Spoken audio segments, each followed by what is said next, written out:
Hello guys, तो मैं ले आया हूँ बॉडी बिल्डिंग की बहुत सारी नई अपडेट्स। और आज की फर्स्ट अपडेट में हम बात करेंगे एंड्रू जैक्ट के बारे में, यानी कि एंड्रू जैक्ट 2.0 के बारे में। फाइनली गाइस हमें एक अपडेट मिल गई है एंड्रू जैक्ट की, जहाँ पर वो अपनी फिजिक को थोड़ा ज़्यादा हमारे सामने रिवील कर रहे हैं। और Andrew is looking insane guys, that is crazy, that is incredible कि कितनी ज़्यादा मसल मास इन्होंने अपने फ्रेम पर पुट ऑन कर ली है। आई मीन यहाँ पर आप देख सकते हो विलियम बॉनेट को उनके साथ में खड़े हुए, and he is looking like a school kid.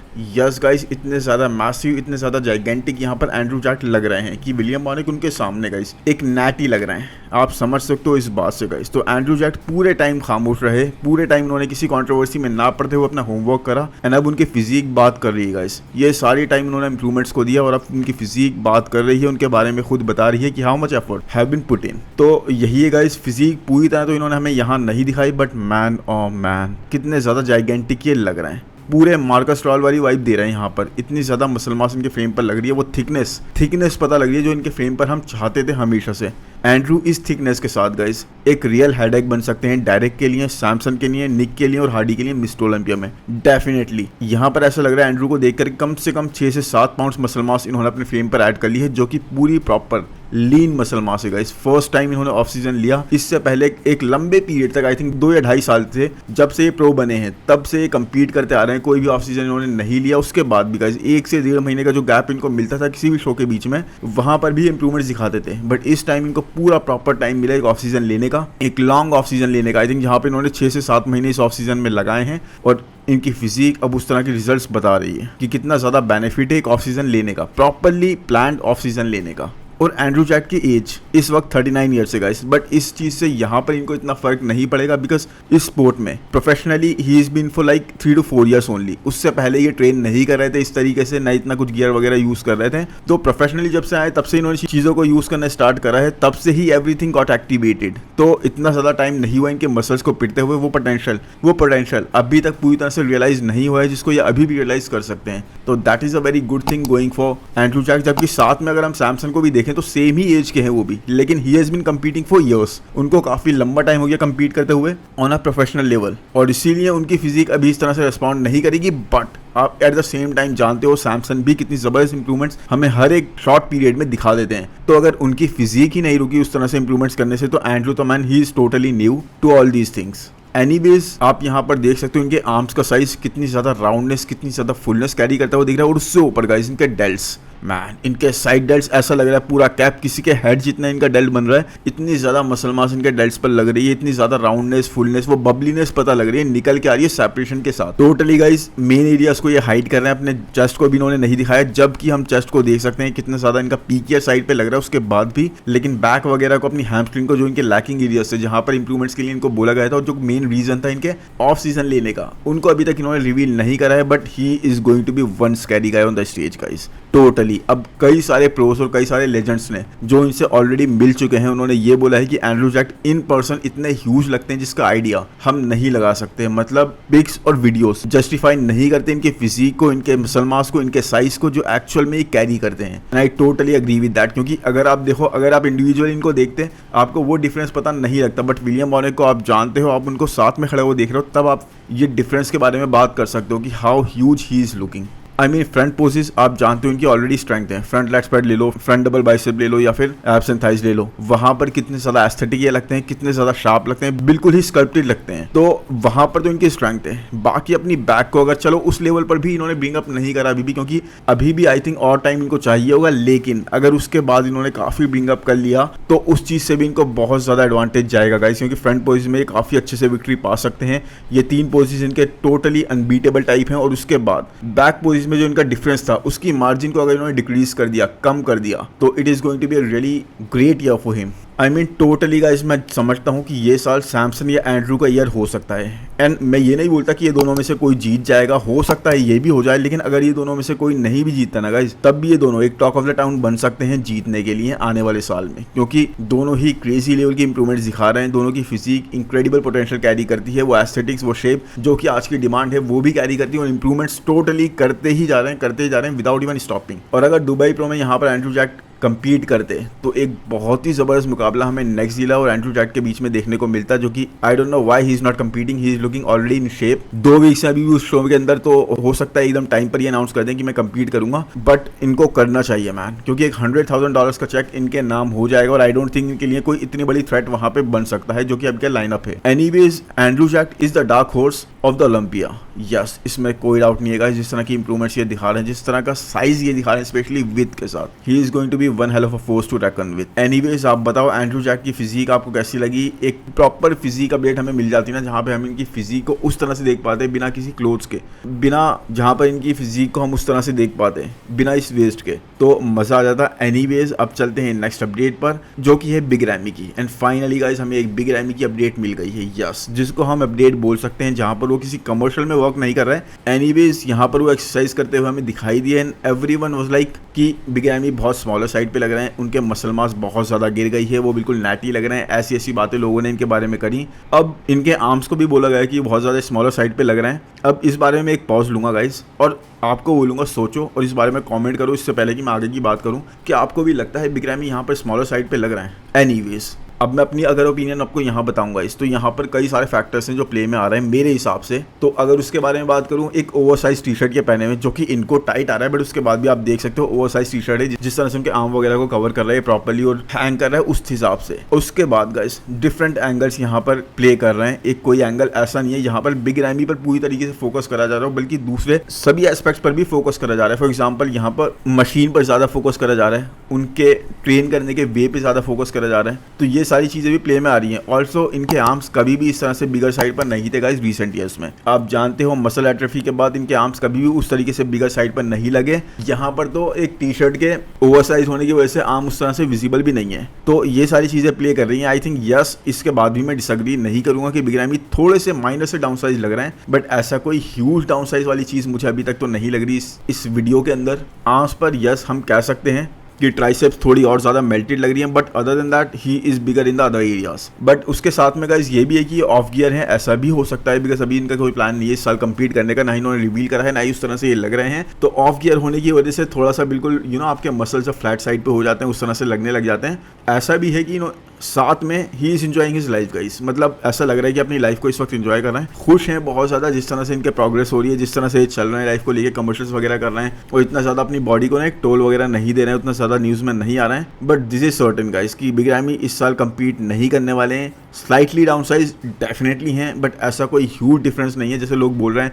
लोग कमेंट में पता है क्या क्या बोल रहे हैं, लोग कह रहे हैं कि मीडियम रैमी है, अब ये बिग रैमी नहीं है। मतलब देखो आप किस तरह से लोग मजाक उड़ा रहे हैं कि बिग रैमी नहीं है, अब ये मीडियम रैमी है। Anyways I think he had a good run, multiple times top 5 top 6 mister Olympia में, उसके बाद 2 टाइम्स मिस्टर ओलंपिया चैंपियन। और ये ऐसी चीज़ें हैं जिसके बारे में बहुत सारे लोग ब्रैग नहीं कर सकते। बहुत कम है ऐसे वर्ल्ड के अंदर जो कि मिस्टर ओलंपिया का टाइटल जीते हैं या फिर top 5 top 6 multiple times crack कर चुके हैं। तो बिग रैमी जिस तरह के लेजेंड बन चुके हैं उसके बारे में सब जानते हैं and he deserves the respect. जिस तरह से स्पेशली इन्होंने लास्ट टाइम अपनी डिफीट को लिया, लेकिन यही है गाइस, आई थिंक अब इनको अपने बूट्स हैंग कर देने चाहिए। और अगर इनका प्लान भी है कम्पीट करने का तो नहीं करना चाहिए, बिकॉज जिस तरह से इनके साथ लास्ट शो में बर्ताव हुआ ना, specially when he was improved Arnold classic में, तो उसके बाद इनको एक तरह से हिंट भी ले लेना चाहिए कि अब मेरी फिजिक भी उस तरह से एट्रोफी कर रही है, मेरी हेल्थ भी मेरे लिए इंपॉर्टेंट है और साथ में मेरे पास कुछ ऐसा नहीं है जो मुझे प्रूव करना है। तो इससे बेटर है कि मैं एक बहुत ही गलत तरीके से या गंदे तरीके से प्लेस होते हुए रिटायर हूँ, मैं एक अच्छे वे में रिटायरमेंट अनाउंस करता हूँ और उसके बाद मैं अपनी लाइफ को एंजॉय करता हूँ। एनीवेज आप बताओ यहाँ पर बिग रैमी की फिजिक अपडेट आपको कैसी लगी? मुझे तो बहुत अच्छी लगी है। फाइनली हमने इनको ट्रेन करते हुए देखा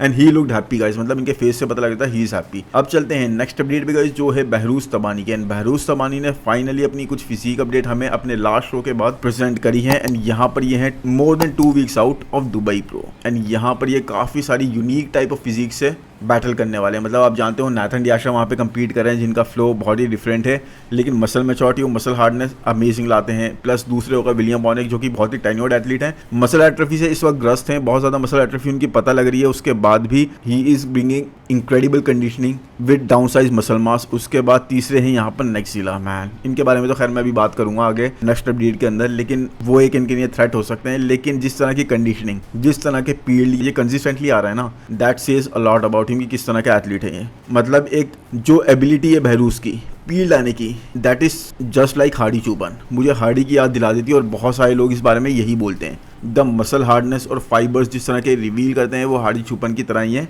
एक बिगर वर्जन है ये हार्डी चुपन का। And this year has been भैरूज year to prove. Yes guys, मतलब इन्होंने बहुत कुछ प्रूव करा इस साल, बिकॉज देखो कई सारे शोज में इन्होंने कम्पीट करा, जहां पर इन्होंने नाथन के साथ भी बैटल करी टो टू टो, विलियम बॉनेक के साथ भी टो टू टो बैटल करी, साथ में सैमसन डॉडर के साथ भी टो टू टो बैटल करी। अब आप देखो एक चीज, चाहे ये सारे शोज में ना जीते हो, एक ही शो में जीते हो, लेकिन हर एक शो में रनर अप रहे हैं। आप देख रहे हो सैमसन के साथ जबरदस्त बैटल, ऐसा कोई नहीं था कि वन साइडेड विक्ट्री हमें सैमसन की लग रही हो। बहुत ही जबरदस्त बैटल इन्होंने दी, उनको भी चने चबवा दिए। उसके बाद विलियम बॉनेक के साथ भी बहुत ही जबरदस्त बैटल हमें देखने को मिली, नाथन के साथ भी बहुत ही जबरदस्त बैटल देखने को मिली। तो हमेशा गाइस कोई भी चैलेंजर हो इनके सामने, अगर ये नहीं भी जीतेंगे तो भी रनर अप रहे, और बहुत ही जबरदस्त बैटल हमें दिखाई है इन्होंने, बहुत ही जबरदस्त अपना हार्ट दिखाया उस बैटल के अंदर कि भाई मैं तो यहाँ पर जीतने के लिए ही हूँ और मुझे फर्क नहीं पड़ता कि आप एक टॉप 10 मिस्टर ओलंपियन हो या फिर टॉप 3, मैं तो इसी तरह की बैटल दूंगा, इसी तरह से फील्ड आऊंगा, इसी तरह से कंडीशन आऊंगा, इसी तरह से एफर्ट्स दिखाऊंगा, चाहे मैं मिस्टर ओलंपिया के स्टेज पर ना चढ़ पाऊं, जैसे कि लास्ट 2 ईयर्स से मेरे साथ हो रहा है। बट मेरी तरफ से कमी कोई नहीं आएगी जब तक मैं वहां नहीं पहुंच जाता। That's just how good he is. इनके पोटेंशियल के बारे में इससे ज्यादा मैं क्या ही बोलूं। किसी तरह से इनको मिस्टर ओलंपिया के स्टेज पर पहुंचा देना चाहिए अब किसी न किसी तरीके से, किसी प्रमोटर को, किसी स्पॉन्सर को, नहीं तो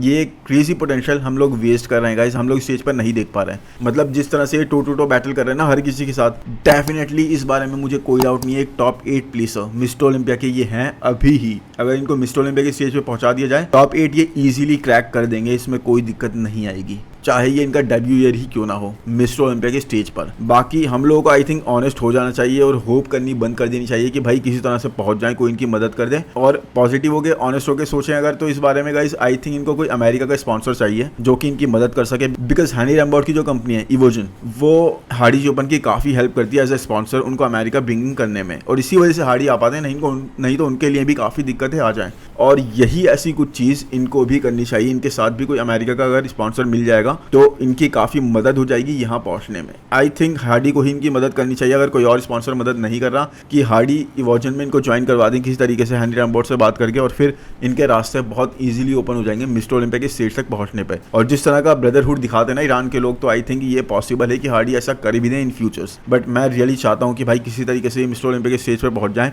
2 साल ऐसा हो गया है, तीसरे साल नहीं होना चाहिए, स्पेशली इस साल गाइस जब आपने जबरदस्त एथलीट्स के साथ कंपटीशन करा हो। एनीवेज, अब इसके बाद चलते हैं नेक्स्ट अपडेट पे गाइस, जो कि है रुबेल मॉस्कोरा की, एंड रुबियल यानी कि नेक्सजिला at the same time guys showing crazy delt and arm development, जो कि मैंने आपको फिजिक अपडेट में पहले भी बताया है। तो he is looking like totally improved. People are calling him out. लोग अभी भी बोल रहे हैं कि इनकी लोअर बॉडी डोमिनेट करेगी अपर बॉडी को, या फिर उस तरह से ये नहीं आएंगे, एस्थेटिक नहीं लगेंगे। लेकिन मैं इस बारे में यही बोलता हूँ गाइस कि जस्ट वेट जब ये इन सारे लोगों के आसपास खड़े होंगे, यानी कि विलियम बॉनेक के, नाथन डियाशर के और बेरूस तबानी के, कितने ज्यादा मैसिव, कितने ज्यादा फीकियर ये लगेंगे with a top notch conditioning, क्योंकि अपनी तरफ से ये कोई भी कमी नहीं छोड़ रहे हैं guys. The level of muscle mass he is carrying, और जिस तरह से इंप्रूवमेंट्स करी है इन्होंने अपनी अपर बॉडी को ब्रिंग इन करने में, वो तो अलग ही विजिबल है। बट आई थिंक अगर इनको कोई भी टक्कर दे सकता है तो वो है गाइस बेरूस, जो इनके लिए ट्रबल बन सकते हैं because of the aesthetics, because of the conditioning. बाकी सबके साथ देखो एस्थेटिक्स वाला वो फैक्टर नहीं है, चाहे आप विलियम बॉनेक देख लो या फिर नाथन डियाशर देख लो। बट बेरूस तबानी एक वो है एथलीट जो कि कंडीशन आना भी जानते हैं, फील्ड आना भी जानते हैं, पीक हिट करना भी जानते हैं, प्लस एस्थेटिक्स भी उसी लेवल के कैरी करते हैं। तो यही एक ट्रबल बन सकते हैं।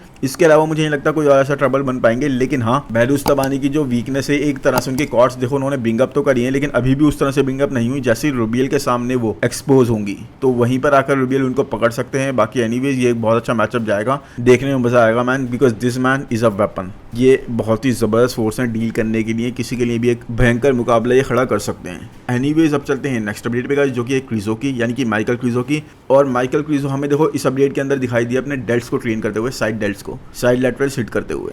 तो लोग ना काफ़ी ज़्यादा ये भी बोल रहे हैं कि भाई क्या ये झूठ था कि माइकल क्रीजो बोल रहे थे मुझे शोल्डर की सर्जरी चाहिए, बिकॉज यहाँ पे डेल्ट्स को ट्रेन कर रहे हैं इतने कम पीरियड में। आई डोंट नो इन्होंने सर्जरी करवाई भी है या नहीं, बिकॉज इतने कम पीरियड में हील होना बहुत ही इंपॉसिबल है। तो आई थिंक अभी तक ये सर्जरी पे नहीं गए हैं, और इन्होंने डेल्ट्स को ट्रेन करना भी स्टार्ट कर दिया, वो भी इतने हैवी वेट से। मतलब आप देख लो ये ईजी नहीं है, ये अच्छे खासे हैवी वेट से ट्रेन कर रहे हैं, और सर्जरी के बाद तो आप कुछ टाइम तक ट्रेन भी नहीं कर सकते इस तरीके से। तो वही है, लोग क्वेश्चन कर रहे हैं इस चीज़ को। बाकी इस अपडेट के बाद दूसरी अपडेट देखें तो यहाँ पर देखो ये फिर से आर्म्स ट्रेन कर रहे हैं, और उसके बाद एक और अपडेट देखें तो यहाँ पर भी ये आर्म्स ट्रेन कर रहे हैं। तो आई don't know what is the likeness of arms की, मतलब अपने आर्म से ट्रेन करते रहना है। क्रिजो, हम जानते हैं आपके आर्म्स बहुत ज़्यादा ह्यूज हैं, द बिगेस्ट इस टाइम के आईबीबी में। उसके बाद भी आप आर्म्स को क्यों ट्रेन कर रहे हो? बल्कि आपको ट्रेन करना चाहिए उन एरियाज़ को जहाँ पर फोकस की एक्चुअल रिक्वायरमेंट है, जहाँ पर आपको ज़रूरत है, जहाँ पर जैसे कि आपकी पोसिंग हो गई, आपकी कोर हो गई, आपका स्टैमिना हो गया। इन सारी चीज़ों पे आपको वर्क करने की ज़रूरत है, अपनी बैक पे वर्क करने की ज़रूरत है। आप उन चीज़ों पे वर्क क्यों नहीं कर रहे हैं? आप हर एक सेकंड अपडेट में हमें आर्म्स ट्रेन करते हुए दिखते हो, मतलब ठीक है एक अपडेट में आप दिख जाओगे कुछ और ट्रेन करते हुए, बट सेकंड अपडेट उसके बाद जो भी होगी, यानी कि आपके वीक में 3 से 4 आर्म्स से हमें लगते हैं जिस तरह से आप ट्रेन करते हो और अपडेट्स डालते हो। तो जो एक्चुअल एरियाज है वहाँ पर फोकस करो, नहीं तो देखो नेक्स्टजिला जिनके बारे में आप बहुत सारी बातें कर रहे थे वो आपसे आगे निकल गए हैं बहुत ज़्यादा ऑलरेडी, जिस तरह की टोटो बैटल दिखा रहे हैं वो। और साथ में गाइस जिस तरह से अपनी पोजिंग और कंडीशनिंग वो नेल करके हमेशा आ रहे हैं, तो ये चीज़ आपको समझनी होगी। आर्म्स ट्रेन करते रहने से कुछ नहीं होगा। ठीक है आपके बिगेस्ट आर्म्स है और वो हम सब ऑलरेडी एक्नॉलेज करते हैं, उस बारे में कोई डाउट वाली बात नहीं है, बट जो एरियाज रिक्वायर करते हैं फोकस, वहाँ फोकस करा जाना चाहिए। अब एनीवेज आप बताओ ये अपडेट आपको कैसी लगी और क्रीजो को क्या आप दूसरे मसल्स ट्रेन नहीं करने चाहिए और अपने आर्म्स को ही बिगर एंड बिगर बनाते रहना चाहिए? बाकी इसके बाद चलते हैं आज की लास्ट अपडेट पे गाइस, जो कि है महफूदा की। And Mahfuda man I don't know कब ये अनाउंस करेंगे कि मैं अपना कौन से शो में compete करने वाला हूँ नेक्स्ट, लेकिन everybody is waiting for him, everybody is liking his update, everybody is loving his updates, क्योंकि जिस तरह का इनका फ्लो लग रहा है ना, आप देखो यहाँ पर किस तरह की टाइनी वेस्ट ये प्रेजेंट कर रहे हैं और मसल मास बहुत ज़्यादा इंक्रेडिबल लग रही है। तो पूरी तरह से राउंडनेस और फुलनेस वो कैरी करते हुए दिख रहे हैं और वेस्ट बहुत ही टाइनी, तो बहुत ही मजा आ रहा है इनकी फिजिक अपडेट्स को देखते हुए। एंड एवरीबडी इज वेटिंग कि भाई अनाउंस कर दो कौन से शो में compete करोगे, बिकॉज सभी इस फिजिक को स्टेज पर देखना चाहते हैं, बट आई डोंट नो कब ये करेंगे। अभी तक कुछ अनाउंस नहीं करा, वो बहुत ज़्यादा वेट करवा रहे हैं। शिकागो प्रो में compete करते हैं, टेक्सास प्रो में तो देखो इनका कंपटीशन बेकार जाएगा, क्योंकि वहाँ पर एंड्रू जैक्ट होंगे, तो भाई आप कितने ही इंसेन आ जाओ वो तो एक अलग ही लेवल के एस्थेटिक्स ले आएंगे और वहाँ पर आपके लिए मुश्किल हो जाएगी। प्लस साइज़ में भी आप उनको इस वक्त मैच नहीं कर सकते, ही लुक जाइगेंटिक। तो आप बताओ महफूदा की फिजिक अपडेट आपको कैसी लग रही है? मुझे तो बहुत ही ज़्यादा प्रॉमिसिंग एथलीट लग रहे हैं इस साल के लिए, बशर्ते ये compete करें।